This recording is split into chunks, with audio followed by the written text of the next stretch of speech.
안녕하십니까. 확률낚시, 일지낚시의 모든 것. 오늘 또 재미있는 낚시 이야기 이어갑니다.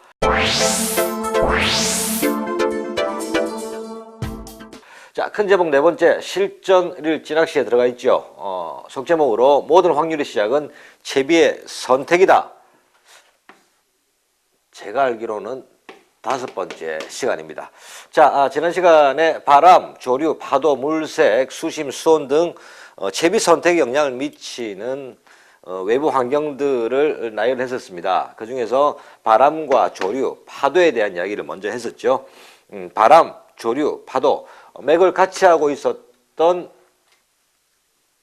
이 채비 선택 요인은 바로 채비의 무게감으로서 그날의 바람의 영향, 조류의 영향, 파도의 영향을 이겨낼 수 있는 채비 선택이었습니다. 자, 물색으로 가서 조금 재미가 있었죠. 물색, 바람이나 조류, 파도, 낚시를 하기 위한 환경은 좋은 상황에서 물색이 아주 맑은 상황, 지난 시간 물색이 아주 맑은 상황에서는 기본보다 채비를 가볍게 간다. 자, 예를 들어 1호찌를 쓰는 기본적인 상황이었다면 0.5찌 정도로 채비를 아주 낮춰주는 그런 반유동 채비를 가져간다. 또 채비 운영, 채비가 가벼워진 만큼 부드럽게 가져간다. 그리고 넓게 멀리, 여기는 별이 하나 들어가 있었는데요. 이 이야기 한 번 더 말씀을 드리면 평상시에 가까운 곳에서 입질이 오는 곳인데 물이 맑고 오늘 너무 맑아 바닥이 훤히 보일 정도로 그때는 앞에서 입질이 잘 안 들어오죠. 야, 물이 맑아서 고기가 없구나 라고 생각하지 마시고 이런 날은 생각보다 조금 멀리 약간 깊은 수심대를 공략해 준다면 멀리서는 맑은 물만큼 안정된 곳에서는 감성돔들의 시야에 미끼가 잘 들어오게 되죠. 아주 공격적으로 반응을 하는 날이 종종 볼 수가 있습니다. 따라서 채비는 가볍고 부드럽게 운영하되 다소 넓게 그리고 멀리 공략하는 것이 맑은 물색에서는 채비 선택 기준과 공략 방법이라고 할 수가 있겠습니다. 자, 여기서 탁한 물색을 들어가면서 이야기를 맺었었는데요. 자, 반면 맑은 물색과 반대로 이 탁한 물색에서는 채비를 바닥에 붙인다는 말씀을 들으셨죠. 자, 맑은 물색의 경계심이 높아져서 멀리 공략을 하는데 탁한 물색은 오히려 고기가 안정감을 가지고 적극적으로 막 오르고 하지 않을까라고 생각을 하기가 쉽습니다.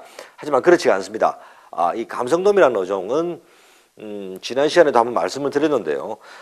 연안에 근착돼 연안에서 붙어서 생활하는 어종들이죠. 객바에 가까이 붙어서 활동을 하는데 본인이 의지할 지형지물이 보이지 않는 상황까지 오르지는 않습니다. 자, 다시 말해서 물속에서의 시야가 약 5m가 확보된다면 계속해서 밑밥에 떠오르고 밑밥에 반응하게 되면 5m 정도까지는 쉽게 떠오를 수 있단 말이죠. 근데 5m 이상 올라와 버리면 본인이 의지할 갯바위 수중여라든지 갯바위 지형이 보이지 않는 데까지 수면까지 떠오르지는 않는단 말이죠.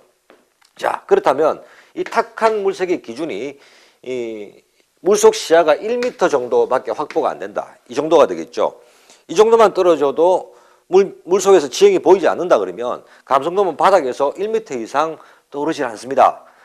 자, 이런 경우 바닥에 붙인다. 채비 전체를 바닥 1m를 시야 1m를 기준으로 했을 때는 1m 가까이 바닥 지형에 채비를 붙여주는 것이 감성돔의 입질을 받을 확률이 높죠. 자, 탁한 물색을 대표하는 남해 서부권을 한번 예를 들어 보면요. 갯바위 가까이서 가장자리에 붙여서 입질을 받을 때가 많습니다. 그 입질을 받는 순간들을 대부분 생각해 보면 갯바위가 이렇게 물속으로 수면이면 물속으로 경사가 내려가서 이렇게 끝나는 부분들인데요. 채비를 가까이 붙일 때 거의 바닥에 벽면이나 바닥에 붙는 순간에 입질이 이어지게 되죠. 그걸 생각을 해보시면 이해가 빠르리라고 생각됩니다. 자, 이렇게 바닥에 채비를 붙여주기, 탁한 물색 시야 1m가 보이는, 그래서 바닥이나 지형지물에서 1m 가까이 채비를 붙여주기 위한 가장 좋은 방법, 결국 채비에 무게를 주는 것인데요. 여기서 말하는 무게는 조금 다름이 있죠.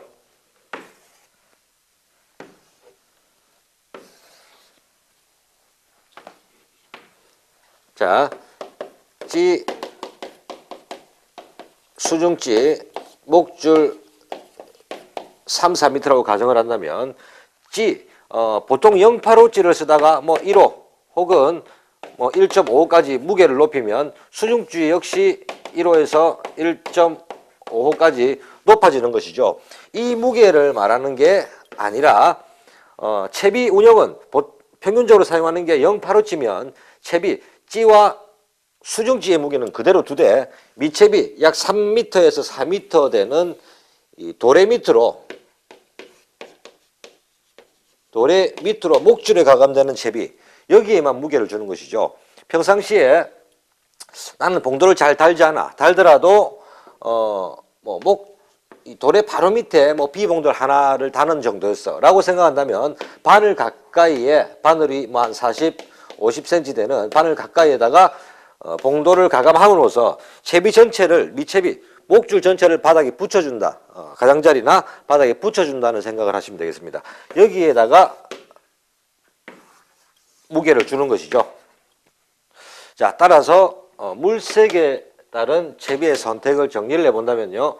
맑은 물색에는 기준보다 가벼운 채비, 부드러운 채비, 그리고 넓고 멀리까지 공략할 수 있는 채비의 선택이 이 확률을 높인다. 자, 반면 탁한 물색에서는 그 탁하다는 기준은 있겠지만 1m 정도의 시야밖에 나오지 않는 탁한 상황이라면 채비 전체를 바닥에 붙여주는 것이 관건인데 그러기 위해서는 채비에 무게를 줄 수밖에 없다. 자, 이 무게는 어디 위에 채비가 아니고 도래부터 시작되는 목줄 바늘 가까이에 작은 봉돌을 가감해서 무게를 줘서 채비를 시야가 나오는 시야 기준에 가까이로 미끼를 붙여주는 것.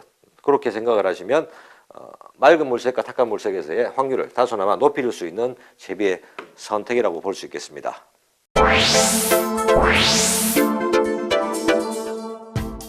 자, 다음은 수심에 대한 채비의 선택에 대한 이야기입니다.